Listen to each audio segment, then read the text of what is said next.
কয়েক বছর আগের একটা ঘটনা। সকালে ফুটপাতের এক খাবারের দোকানে এসে দাঁড়িয়েছি। আগের দিন সন্ধ্যে থেকে এক কাপ চা ছাড়া আর কিছুই পেটে পড়েনি। অসহ্য বুকের যন্ত্রণা নিয়ে বাবা সেদিন নার্সিংহোমে ভর্তি। ওয়েটিং রুমে বসেই রাতটা কিভাবে কেটে গিয়েছিল জানি না, খাবার কথা তখন মাথাতেও ছিল না। ভোরের দিকে যখন খবর পেলাম বাবা মোটামুটি ঠিকই আছে, বুকের ব্যথাটা কমেছে, তখন মনটা একটু ভালো হলো। যাই হোক, ফুটপাতের দোকানে এসে দেখছি কচুরি ভাজা হচ্ছে। এক প্লেট কচুরি দিতে বলে আমি ওয়েট করছি। ফুটপাতের এই খাবার দোকানের উল্টো দিকে রয়েছে একটি মন্দির। দেখলাম বহু মানুষের সমাগম। সকাল সকাল সব মন্দিরে এসেছেন পুজো দিতে।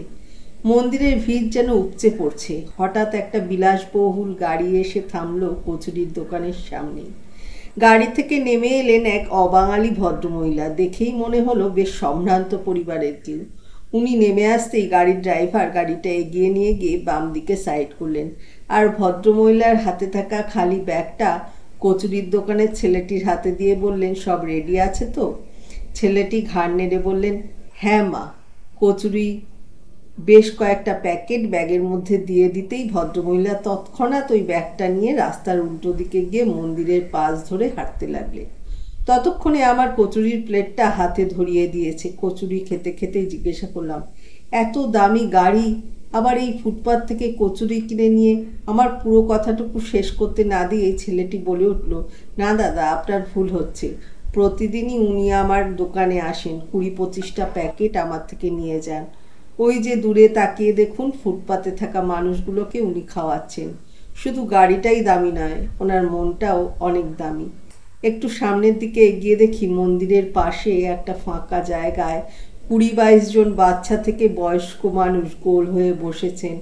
আরও ভদ্রমহিলা প্রত্যেকের হাতে খাবার একটা করে প্যাকেট ধরিয়ে দিচ্ছেন। খাবার পেয়ে ওরাও তৃপ্তি ভরে খেতে শুরু করেছে। এদিকে মন্দির থেকে তখন ভেসে আসছে ঘণ্টা, কাসর, শঙ্খধ্বনি। চোখের সামনে দেখলাম এক সত্যিকারের পুজো। কে বলেছে পুজোর নৈবেদ্য ফলমূল আর ফুল সাজানো হয়? গরম গরম কচুরি আর আলুর দমেও পুজোর থালা ভরানো যায়।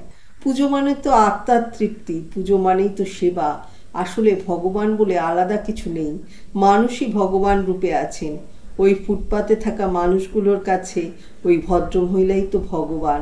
সেদিন কাছ থেকে উপলব্ধি করেছিলাম, ভগবান থাকেন সবার পিছে, সবার নিচে, সব হারাদের মাঝে। চমৎকার একটি গল্প লিখেছেন সরজিৎ ঘোষ। ভালো থাকবেন।